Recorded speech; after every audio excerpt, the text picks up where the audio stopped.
Teresa, welcome to my channel. Thank you for joining me here today. And if you were with me last week, you'll remember that we were printing on fabric using our jelly plates, and we created several different pieces, and this week I promised I'd come back and show you a fun project on how to use your printed fabrics. So a quick reminder, these were the ones that we did. I used some canvas. This was a lightweight denim. This was a cotton calico, another cotton calico.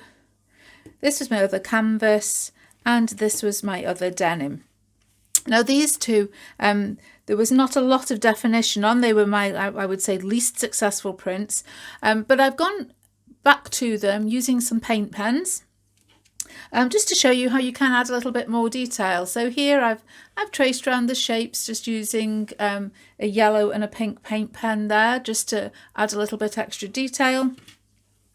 On this one here, I've added some little dots of pink around the circles to highlight those, and then popped little white spirals in. So even if you perhaps don't have as much contrast or as much pattern as you want to, you can go and work afterwards. You could indeed get the gel plate out again and add more layers, but this is a nice, quick and easy way. And then once the paint pen is dry, just iron the fabric on the reverse to heat set it in the way that we do with the fabric paint anyway. So these were the fabrics that we made.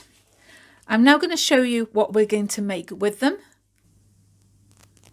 These little fun art doll creature monsters, call them what you will. This is what we're making today with our gel printed fabric. I have patterns for you to download and print out, and they're super easy. You do not need to be skilled at sewing. They're all rough and ready, and it really doesn't matter if they're a little bit wonky. It all adds to their charm. So I'm going to move these out of the way, and I shall be right back to show you how they're made. These are the simple patterns that I'm going to be following today, and I've made these available on my blog. If you have a look in the description below, you should see a link and you'll be able to download and print these out. Feel free to use them exactly as they are, or adapt them and create slightly different shapes. You can make the legs longer or shorter. You can change the shape of the ears, change the shapes and sizes and proportions of the body. Use them as a guideline, use them as they are. That's entirely up to you. I'm going to make two dolls today. I'm going to make one from each pattern, just to show you really how simple it is, and it's a nice fun little project. We're going to be using the fabric. Obviously I'm going to be using a sewing machine and some sewing thread. I'm going to use a bit of yarn, some buttons just for embellishment, and I'm going to pop pipe cleaners inside the legs so that the legs can be bent. If you don't have pipe cleaners, that's fine. You can just leave them as they are, but bear in mind you won't be able to manipulate them and maybe sit the art doll up once it's finished. I've made these as simple as I possibly can, and hopefully, obviously, if you watch the tutorial, you'll see me using them. But basically, you can cut around the solid line on the outside, and then the dotted line is the line that we'll be stitching around. I've left a 1 centimetre seam allowance.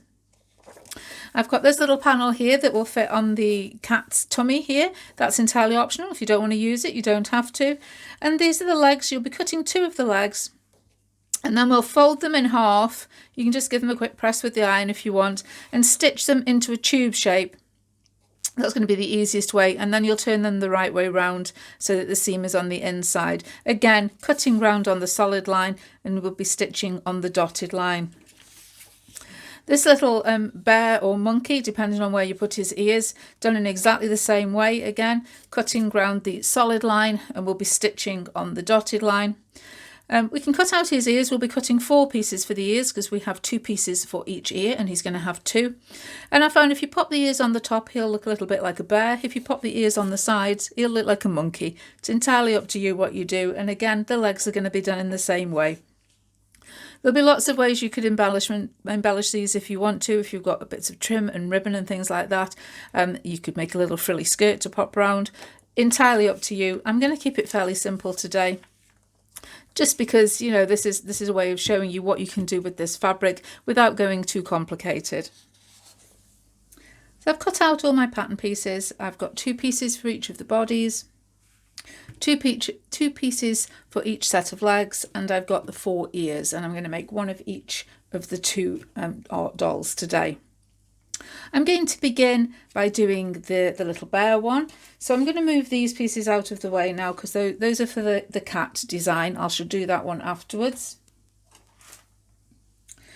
And the first thing that I want to do is to stitch the ears, because the ears will be stitched into the seam of the body. So I've cut myself 4 pieces here, and we're going to pop them just in pairs, right sides together.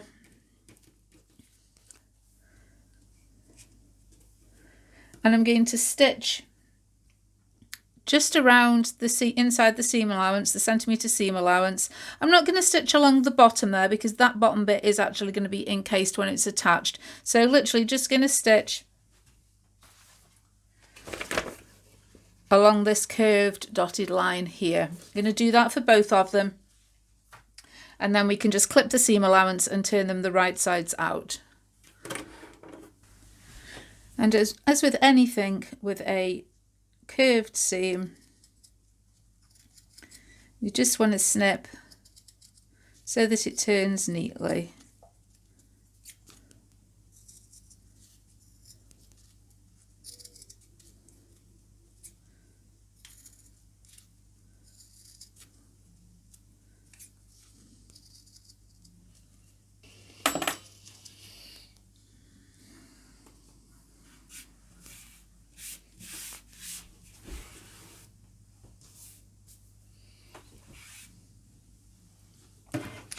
So in order now to stitch around the body, I want to position the 2 ears where they're going to go. Now this is going to be the front, this is going to be the top here, I think. So I'm going to position the 2 ears like so, and then take my back piece and pop it down there. I'm just going to put a few pins in just to hold things in place.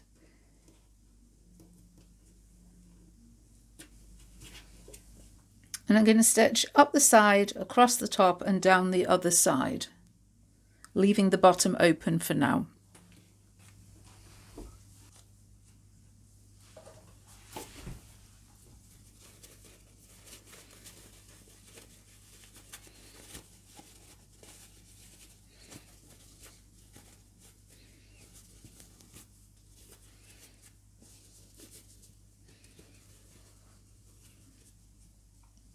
And there's our little body. I've given the body a quick press. I'm going to pop that to one side now and do the legs. Now I was going to stitch these, fold the fabric in half, right side together and then turn it. But this canvas that I'm using is actually quite thick and I think I'm going to struggle to turn it right side out. So I've basically folded it in half along the length, down the dotted line that was on the pattern piece, and I have folded in the 2 seam allowances, and I'm just going to stitch right close down to that edge there, and that way there'll be no need for me to turn it the right way because it's already going to be the right way out. If it was a lighter weight fabric, I think I'd be able to do it. Normally just go through either with a proper loop turner, or you can go through with a safety pin and then pull it back on itself. But this is going to be a little bit bulky, the canvases, so I'm going to stitch it this way.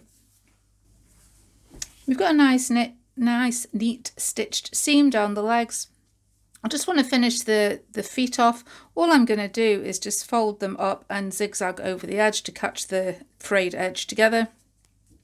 And then we can pop a couple of chenille sticks, pipe cleaners inside, just to give them some substance, and we'll be able to bend the legs.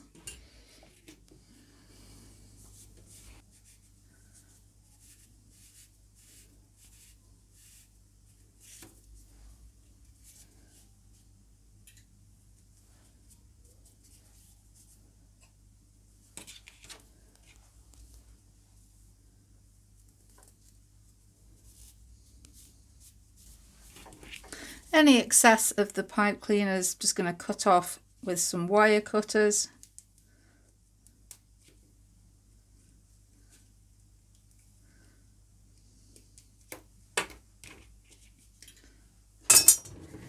And at least now we can bend these if we want to, and I think that's just a nice idea. You could use a little bit of craft wire, although the fact that the pipe cleaners are fluffy means that it gives them a little bit of shape in the legs there. So I need to put some stuffing inside the body, and I'm just going to be using some polyester toy stuffing.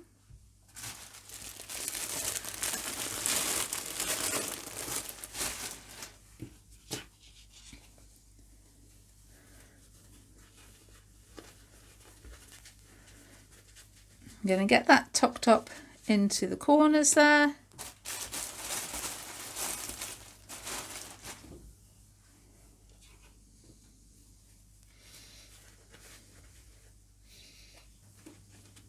And once you've got as much in as you think you need,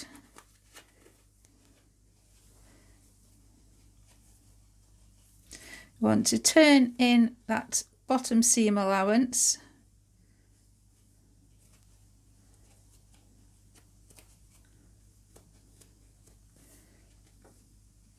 And just press it. So I'm just going to take that to the ironing board and press that closed. So my seam allowance is folded over. I need to pop in my 2 legs, decide where they want to go. And I'm just going to pop a couple of pins in then, just to hold those in place so that I can stitch along that bottom seam. And there we've got our little legs popped back in place. He's starting to look a little more creature-like.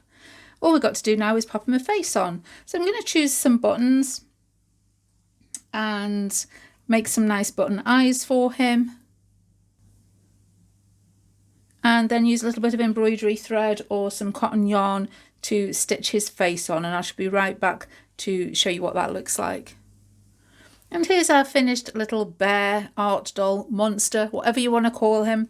I've sewn some eyes on, just found some random buttons to sew as eyes, and I've embroidered a mouth with a bit of cotton yarn, just knotting the ends there and fraying the ends. I'm not looking for a sort of neat and tidy finish on these. They're supposed to be a bit rough and ready.